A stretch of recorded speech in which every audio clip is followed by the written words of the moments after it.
How's it going, guys? This is Jack here with the Commander's Wire. Welcome back to another video. Obviously, a couple more days have gone past. We don't have any news going on.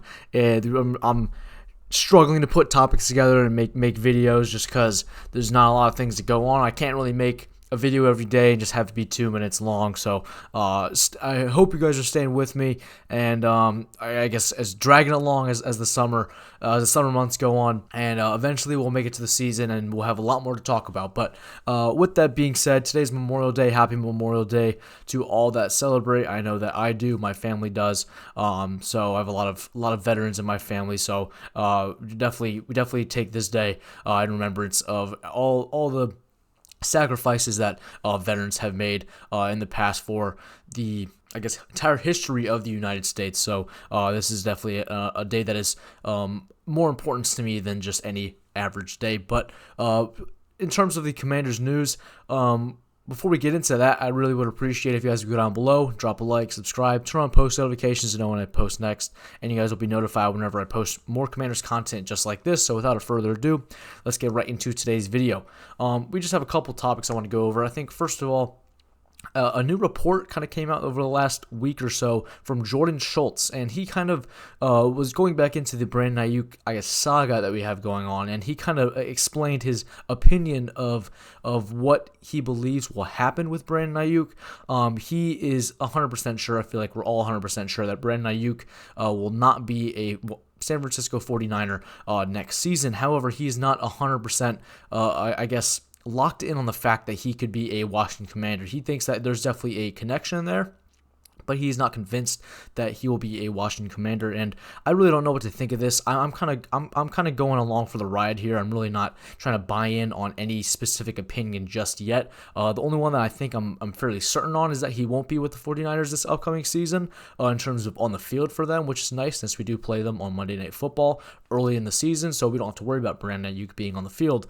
But besides that, I do believe that Brandon Aiyuk is going to make his way to a different team eventually. It's not going to be if, I feel like it's going to be when. And I'm really not trying to convince myself too much that it will be the Washington Commanders. I think it's the most likely. I think it makes the most sense. However, it's definitely not a guarantee. So I'm really just not trying to buy into that specific ideology yet, no matter where he's going. And I guess I'm more of in the boat of we'll see what happens, right? It's not going to be. I'm not going to just buy into just something just because people talk about it very much. Even if it makes sense, nothing's a guarantee. So I guess that's all I'm going to say about that.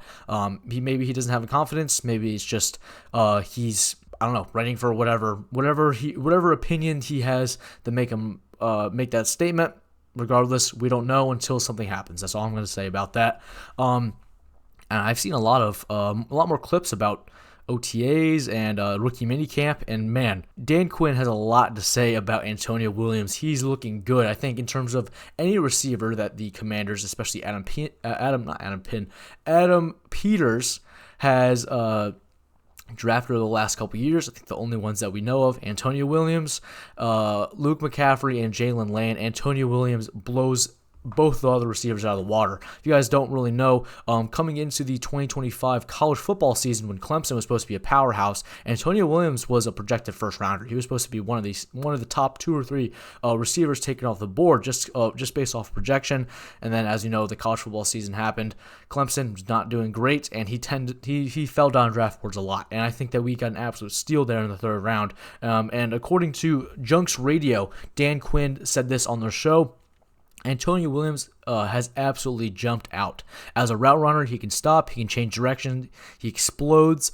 This guy's got real natural feeders as a receiver, and Antonio has it, man, in the biggest way. And those are some very, very kind words, some very convincing words, some very confident words from Dan Quinn regarding a 3rd round pick in the 2026 draft class, Antonio Williams, wide receiver out of Clemson. And this makes me excited, especially going back into the Brandon Aiyuk situation. We need another receiver besides Terry McLaurin. That is a very apparent issue. And if Antonio Williams is that guy, maybe not getting Brandon Aiyuk is not the biggest deal in the world. We have Antonio Williams, who's a 3rd round pick. He's going to be under contract for the next 4 years. And if he is that guy, if he is a solid wide receiver 2 besides Terry McLaurin, I'll be happy. Maybe we sign another, veteran receiver. Stephon Diggs is still out there. Obviously, there's been a lot of speculation on his name as well as his brother Trayvon's name with the Washington Commanders over the last couple weeks. I think that we have a pretty solid wide receiver room just in that. And then obviously we have young guys. Luke McCaffrey showed a lot of promise last year. Got injured, unfortunately, but definitely showed a lot of promise and has definitely been making a lot of steps up. Treylon Burks, also former first-round pick, has shown a lot of promise. We have De'Ami Brown coming back. Van Jefferson's another veteran as well. So I think as a wide receiver core, I think we have a lot of guys that could potentially make the starting roster, but just you can't really bank off of projection, right? We need some certified talent, and I think Antonio Williams is the closest to being a certified talent. In just in the group of projected guys, I think Antonio Williams definitely has the most potential there in terms of his receiving ability, and I'm super excited about that. And on top of that, there's been a couple.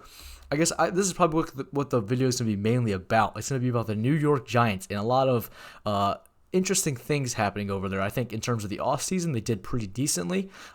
Trading away Dexter Lawrence, I don't know if I'm buying into that, even if I was a Giants fan. They did sign DJ Reader, who's definitely more of a nose tackle, but I think it's a significant step down. They did get an early first-round pick for it. I will give them that. But trading away basically trading away Dexter Lawrence for the 10th overall pick and also signing DJ Reader, I don't know if that was the smartest idea in the world, but I think you guys all saw Jackson Dart went on to introduce the President of the United States at a specific event, and a lot of people were giving him flack for it. I think especially Abdul Carter specifically wrote out.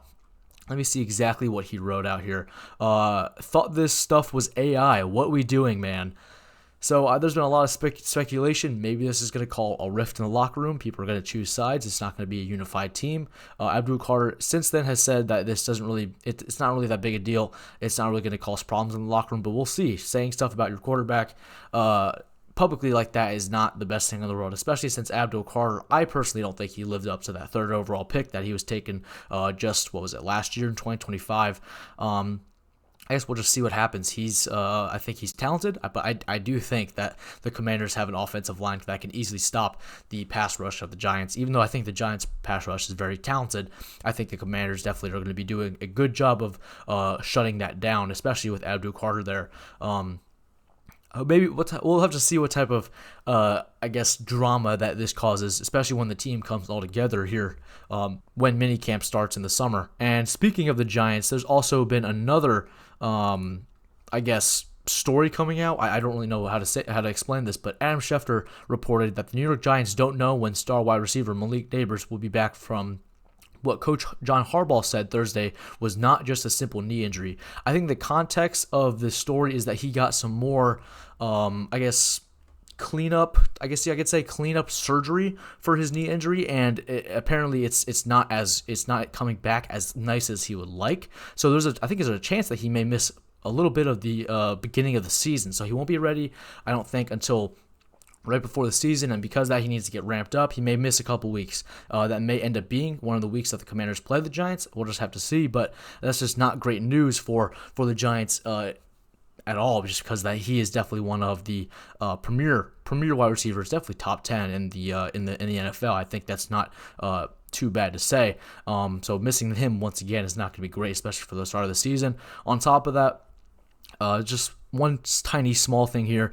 Lions Pro Bowl linebacker Jack Campbell agrees to a 4-year, $81 million contract extension, and he gets $20.25 million per year with $51.5 million guaranteed. It was very weird. I think that Detroit declined his 5th-year option, I'm pretty sure, but they ended up signing him to a contract extension anyway. So maybe it was just like he wanted the money a year early. Don't know why. I guess it'd make more sense for the Lions to pick up that 5th-year option, but maybe Jack Campbell would have been like, I want more money now. Either way, this does make it look possible that Sonny Styles can get a massive second contract at all. Giving up a 7th-round pick for him, usually, historically, is not the greatest thing in the world, but it does show that good linebackers can definitely get paid, and maybe that jump from a 7th overall pick salary to getting the big bucks as a second contract with linebackers is not too far off after all. But that is all I have today. Just a couple hodgepodge topics, and just let me know down in the comments what you guys think of these things. Hopefully the Giants, we can get them to shut up once again. They think that they're so good, and I cannot wait to see the Commanders squash them both weeks this season. I think that they're going to be the little brother in the NFC East once again. But enough for my opinions. Let me know down in the comments what you guys have to say regarding all the topics I have. While you're down there, go drop a like, subscribe, turn on post notifications to know when I post next. You guys will be notified whenever I post more Commanders content just like this. Thank you guys so much for watching. God bless, and hail to the Washington Commanders.